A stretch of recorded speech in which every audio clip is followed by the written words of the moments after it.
Bhagavate Vasudevaya. Om Namo Bhagavate Vasudevaya. Om Namo Bhagavate Vasudevaya. Narayanam Namaskrityam Naram Chaiva Narottamam Devim Saraswatim Vyasam Tato Jayamudire Nashtaprayeshu Bhadreshu Nityam Bhagavat Sevaya. Bhagavati Uttama Shloke Bhaktir Bhavati Naishtiki Krishnaya Vasudevaya Devaki Nandanaya Cha Nandagopakumaraya Govindaya Namo Namaha.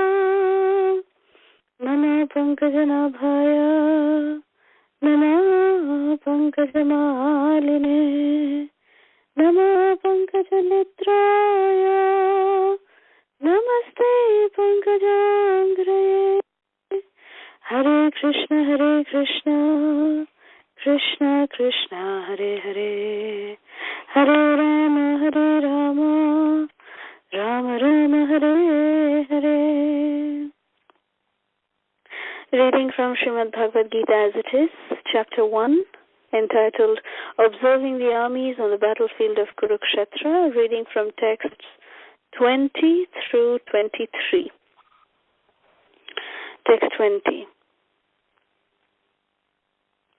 Atha vyavasthitan drishtva dhartarashtran kapithvajaha pravritta shastra sampate dhanur udyamya pandavaha rishikesham tada vakyam idam aha mahipate.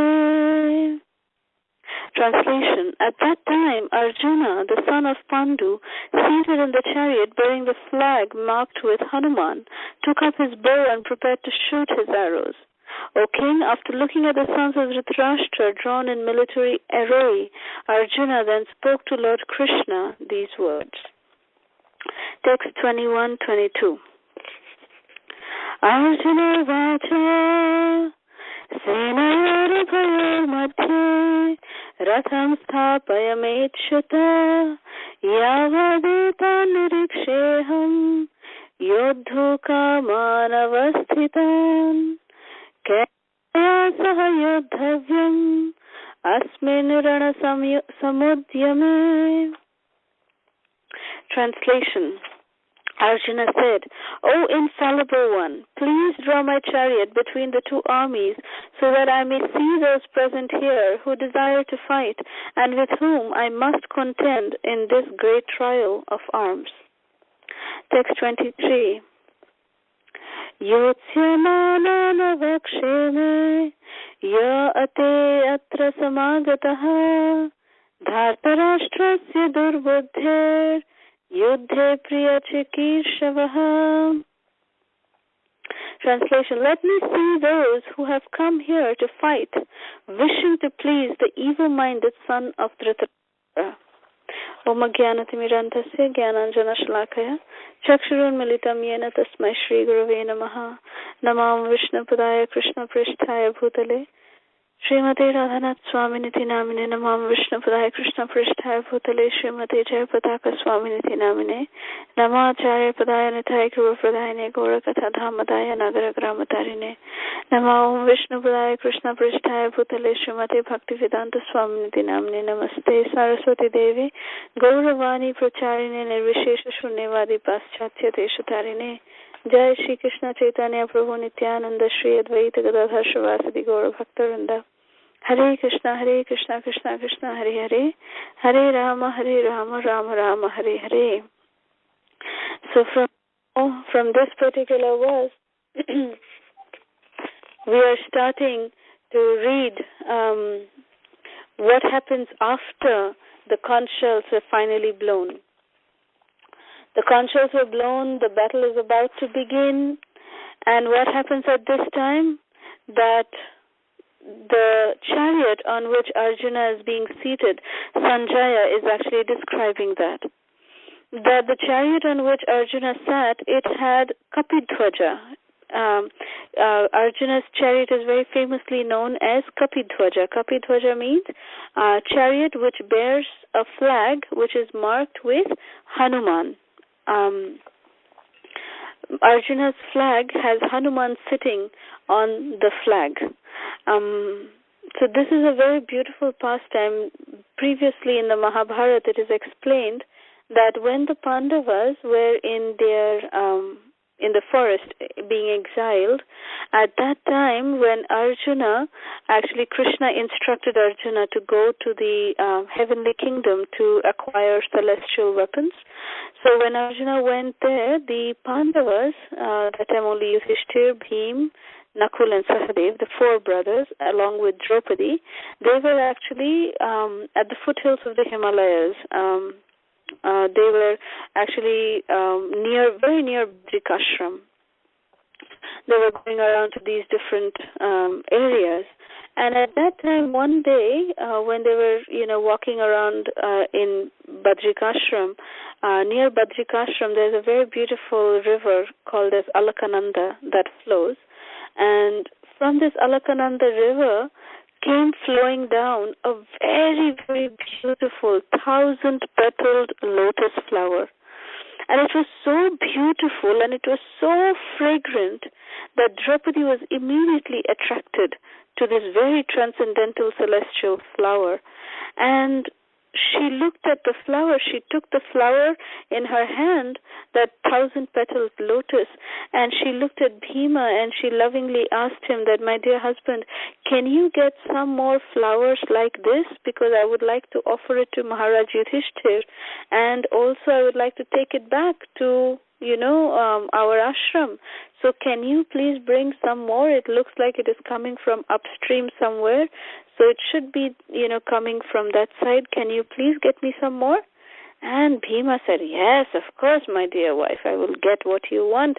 And then Bhima started charging up into the forest of near Badrikashram. And, Bhima, he's so strong, as is previously mentioned. He's the, performer of Herculean tasks, and he is known as Vrikodaraha. Because he is a voracious eater, and also he is the performer of Herculean tasks. So, Bhima, when he was charging, he had his gada, his mace in his hand, and he was charging up the mountains into the forest area, and all the animals, were running. They were going from one place to another, and Bhima was actually uprooting trees, and while he was running up the hills, the mountains, in search of that lotus flower that Draupadi had asked him to bring. So while he was running up like this, he came upon a very old monkey sitting in the middle of his path. When Bhima was running up, he was just like on the center of his, place. He was on the path. He was just sitting there, this very old monkey. And Bhima immediately stopped, and Bhima said, hey, old monkey, move aside. And then this old monkey said, well, I'm so old, I can't move. Why don't you just cross over me and go? And Bhima, although he's so powerful, although he is, so voracious, but still, Bhima has etiquette. And the etiquette is that you never cross over a person to go to the other side. You should never cross over. It is not considered to be proper etiquette. So therefore, Bhima said, no, I'm not going to cross you over, but you move aside. You go ahead and move aside. And then this old monkey said, no, I can't move aside.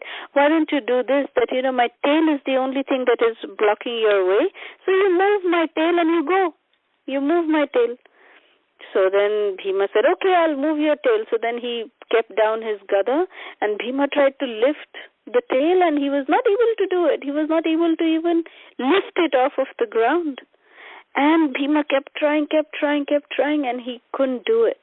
Finally, Bhima understood who this personality is. And Bhima actually folded his hands in front of this old monkey, and he said that you are definitely my elder brother.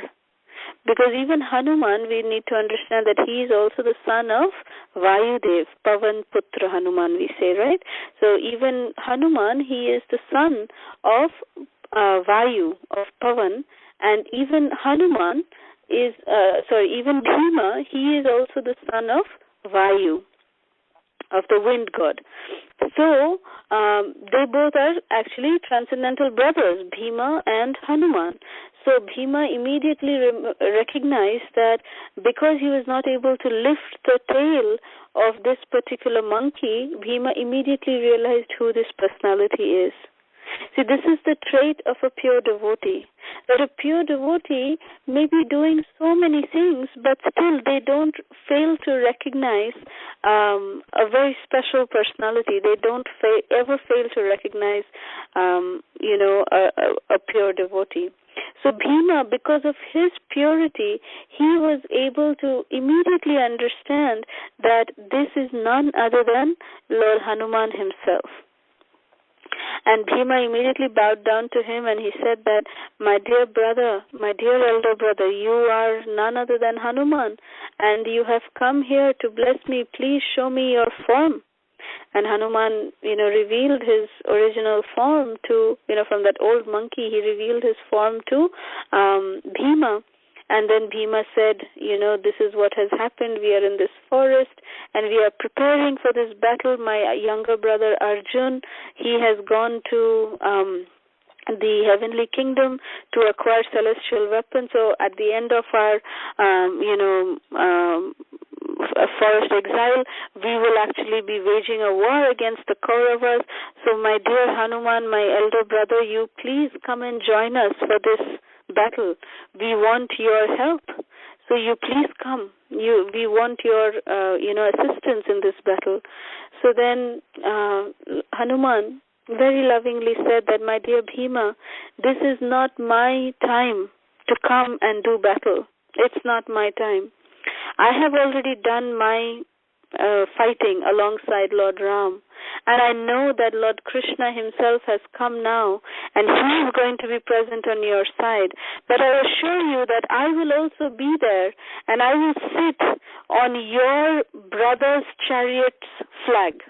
Arjuna's chariot, on his flag, I will sit on that.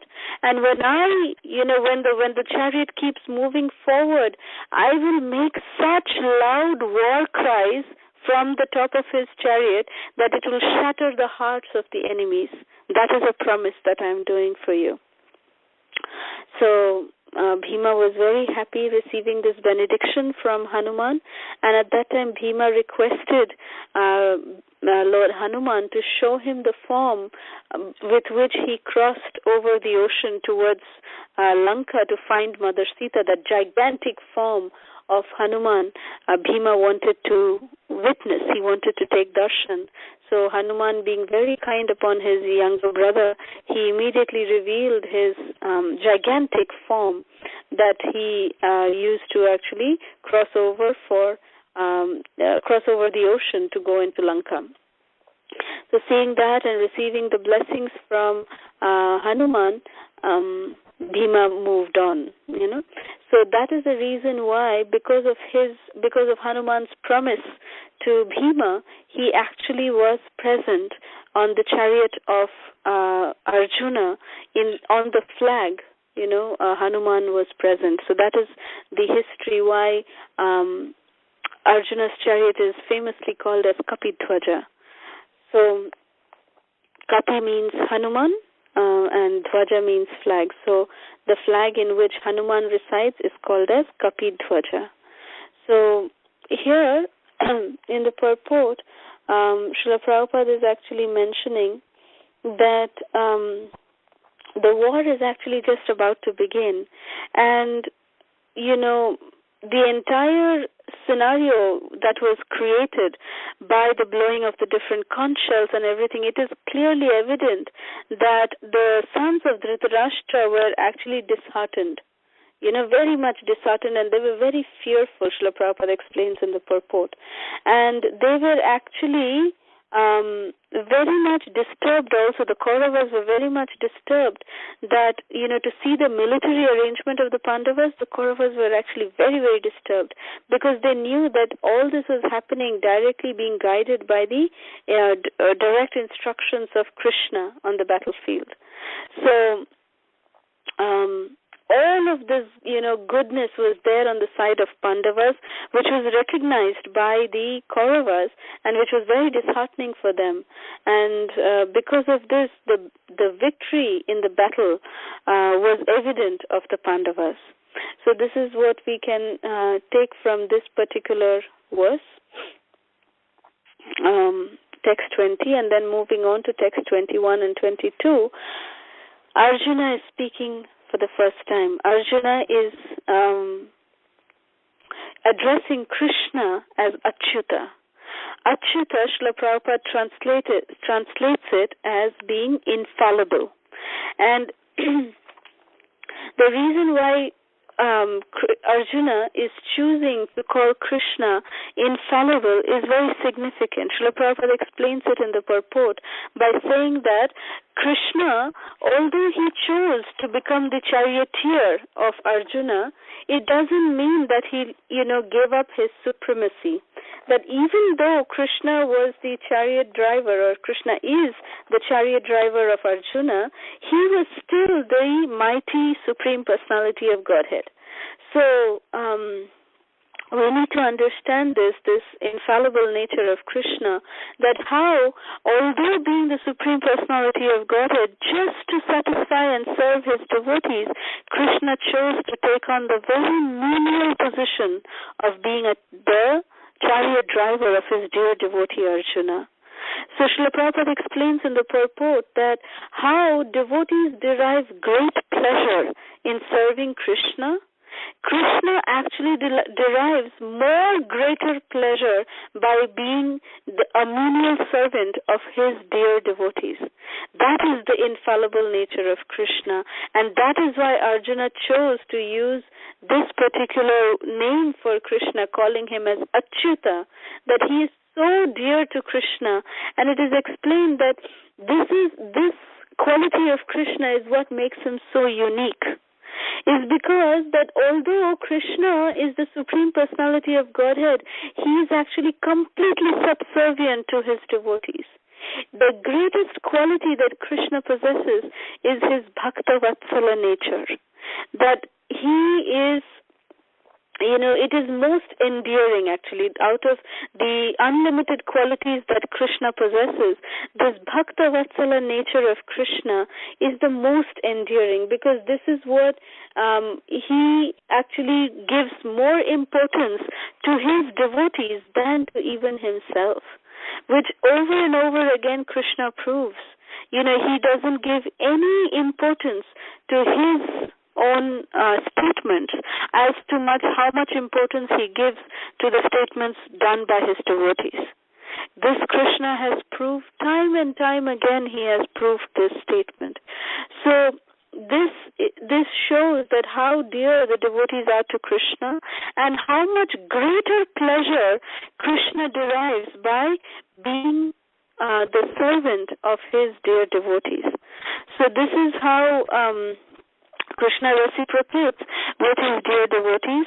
And here in the purport, Srila Prabhupada actually tells that there was Prabhupada is saying that although there was no question of peacemaking endeavor on the battlefield, Arjuna knew this, that there was no chance of making peace with them, but still Arjuna wanted to see everyone again, to see how much they were bent upon demanding an unwanted war. This war would have been totally unnecessary. We all know that the Pandavas even sent Krishna. Krishna agreed to even become the Shanti Dut, the peace messenger on behalf of the Pandavas. He came to Hastinapur to beg Duryodhana and Dhritarashtra to give back Indraprastha to the Pandavas. When Duryodhana refused to give Indraprastha, Krishna demanded that they be given at least 5 small villages so that they can perform the Kshatriya dharma. Krishna said, okay, if you don't want to give Indraprastha, you like Indraprastha, Duryodhana, okay, you keep it. But at least give the Pandavas these 5 villages. And Duryodhana, out of his great ego, what did he say? He said that he would not give the Pandavas so much land also that can be fitted through the eye of a needle. Even a minute piece of land, minute tract of land that can go through the eye of a needle, even that much land, he was not going to give the Pandavas. That much ego Duryodhana had. So much of ego, so much of pride, so much of, envy towards the Pandavas. Such a nature Duryodhana has. So this is such an unwanted war. This war could have been easily, stopped if they would have simply agreed to just give the Pandavas 5 villages. They would have been completely satisfied by that. But still, Arjuna makes this conclusion in text 23. He says, let me see those who have come to fight, wishing to please the evil-minded son of Dhritarashtra. That the Pandavas knew very well, everybody, not just the Pandavas. Srila Prabhupada writes in the purport that everybody knew very well that if Dhritarashtra would have wanted, he could have made his son quiet down. But because of his unnecessary attachment to his son, Dhritarashtra was not able to stop Duryodhana. When Duryodhana said that he would not give those 5 villages also, forget the 5 villages, he would not give enough land that could go through the eye of a needle, even at that time Dhritarashtra kept quiet. He did not retaliate. He did not stop his son from doing this adharma. He did not stop his son. So therefore it is very rightful that Arjuna is making this comment here to please the evil-minded son of Dhritarashtra. He's taking the name of Dhritarashtra. He could have easily said that, Duryodhana is the one who is evil-minded, but he's taking the name of Dhritarashtra because to prove that Dhritarashtra, if he wanted, he could have also stopped all of this. But he did not, because of his blind attachment to his sons. So this is what attachment can do to us, and we need to be so careful, so vigilant at all times, that when we chant the Hare Krishna Maha Mantra, the last offense that we recite every day is to not have complete faith in the chanting of the holy names and to maintain material attachments even after understanding so many instructions on this matter. This is what we recite every single day before we start chanting the Hare Krishna Maha Mantra. So we know material attachment is something that we need to let go of. Unless we let go of material attachments, we cannot develop spiritual attachment to Krishna. We cannot spontaneously have love and attachment to chanting the holy names of Krishna. We will not develop that desire. So it is very, very, very important that we be very, very careful that we keep our relationships with Krishna in the center. It's not wrong to have attachment, but to have, because attachment will be there. We have to accept it. Attachment will be there, but to have over-attachment and to do something wrong based on that attachment, that is what is dangerous, like what Dhritarashtra did. And we have to be careful that if we are not basing our relationships based on Krishna, keeping Krishna in the center, then it's very easy to become like Dhritarashtra. So this is the warning that we need to understand, that what Krishna is trying to teach us in this Bhagavad Gita. Each and every word that is spoken in the Gita Each and every word has a very, very deep meaning. And because of the mercy of Srila Prabhupada, we have all of this revealed to us in such a beautiful way so that we can make the proper application in our own individual lives and make glorious changes in our lives so that we can really, properly, unadulteratedly, we can chant the holy names in a pure form. We can chant Hare Krishna, Krishna Krishna, Hare Hare, Hare Rama, Rama Rama, Hare Hare. We can lovingly call out to the holy names, and at that time, when we really lovingly call out to the transcendental holy names, one day will come when we will realize, by the mercy of Srila Prabhupada and Srila Prabhupada's dear disciples, we will come to realize that Krishna is indeed dancing on our tongue. We will realize this. So that day is not far away, but we need to work towards it. How can we really start developing that attachment to the holy name? By keeping on chanting, by keeping on trying to associate with devotees who have that attachment to the holy name. That is the process. The beautiful, thing about Krishna consciousness is that the chanting of the holy name is not only the process, it is the means and it is also the ultimate goal. So even now we are chanting Hare Krishna Mahamantra. Even in our perfection stage, we will continue to chant Hare Krishna Mahamantra. That is the beauty of Krishna consciousness. So with that, we'll end here. Thank you very much. Srila Prabhupada ki jai. Srimad Bhagavat Gita ki jai. Hare Krishna. If there's any questions, comments, or reflections, we can take that now. Mataji, thank you so much for the wonderful class. I have one question, Mataji. Can I ask? Yes, please go ahead.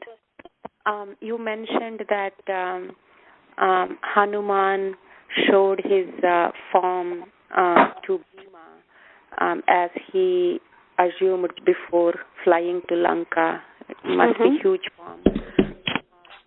So, and also he was present on the flag in a small form. So these changes in the form that they perform is siddhis. Those siddhis, they explain that Anima, Lagima, Mahima. Yes. Because of the siddhis that they acquired, they could do this. Hanuman could do this. Yes. See, because it is mentioned that a pure devotee possesses all mystic potencies. So, yes, that is the reason why. Okay, thank you, Mataji. Thank you. In this context, actually, there's one pastime that comes to mind of Rasikananda. Rasikananda was a disciple of Lord Chaitanya, and he would live in a village called Remuna, where Kshirchar Gopinath is, near Jagannath Puri, and Rasikananda was instructed by Lord Chaitanya to preach in that particular village. So Rasikananda would do that, and one day there was one yogi who came to that village, and because, villagers are very simple people, so that yogi came and he showed some mystic siddhis that he was, going around and flying around. He was actually not flying around. He was able to elevate himself. When he was sitting in Padmasan, he would be able to get off his, rise up from his seat. So seeing that the, villagers were really impressed, and they said, oh, so nice, so nice. And they came to Rasikananda in the morning the next day and said, oh, this great Yogi Baba has come, and, look at him, he's doing such yogic tapasya. And that time Rasikananda, he was brushing his teeth with a neem twig. Okay? So when the villagers like this and started telling like this to Rasikananda, Rasikananda said, so what? Pure devotees also possess all these qualities, it's just that they don't use it. So Rasikananda put the neem twig on the ground, and he stepped on that neem twig, and he chanted Hare Krishna, and he started going round and round, flying around his own courtyard, and he was flying around like that while chanting Hare Krishna, and he was telling the villagers, see, I have also these mystic potencies, but it's just that I don't show it, because for a devotee, mystic potency is something very, menial. compared to what Hare Krishna Mahamantra is actually capable of giving.